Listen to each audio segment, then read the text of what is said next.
I-share ko lang guys, ito po bilang awareness sa atin, no? Dahil marami ng mga Facebook account, mga nahahack dahil sa panahon ngayon maraming mga nagkakalat na mga hacker, no?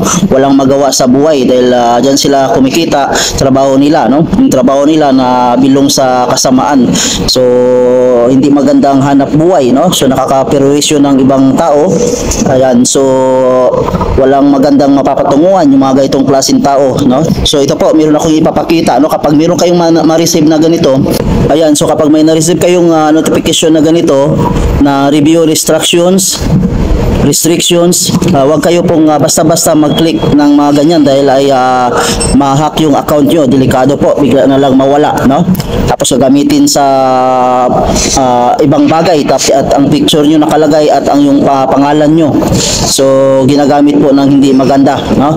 So yan ang mga modus ngayon ng mga hacker, kaya mag-ingat tayo sa pag-click ng mga link na ating bubuksan. Ano ba yung legit na kapag magkaroon tayo ng restriction na marireceive, legit na notification na ma-receive natin na mayroon tayong restriction, i-check natin doon sa support inbox. Sa support inbox natin makikita sa ating Facebook page, no? O sa ating Facebook profile. So ma-check natin doon kung mayroon tayong mga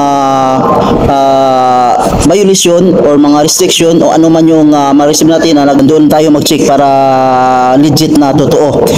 Pero pag sa notification lang na ma-receive natin, huwag kayong mag-click basta-basta. So paano ba mag-check sa ating support inbox para makita kung meron tayong violation, no? Na legit na nagmula kay Facebook Meta, kung ano man yung dapat na ma-check natin na ating na-receive na message.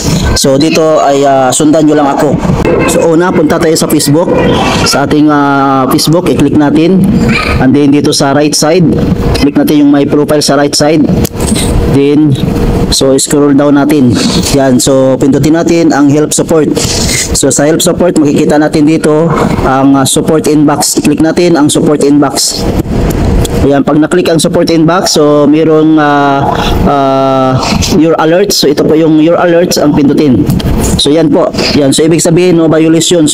Kung nagustuhan nyo at kung may natutunan kayo sa ating video, sana'y may share nyo para makakatulong tayo, marami pa makapanood, para aware ang ating mga kapwa content creator na may mga Facebook page, para maingatan nila ang ating mga Facebook page na pinaghirapan at ang mga Facebook account na maraming mga good memories. Kaya para mag-ingat tayo sa mga kagaya ng mga hacker na walang ibang ginagawa kundi ay ang magkalat ng kanilang masasamang gawain. At sana'y malike at mag-follow kayo. Maraming salamat.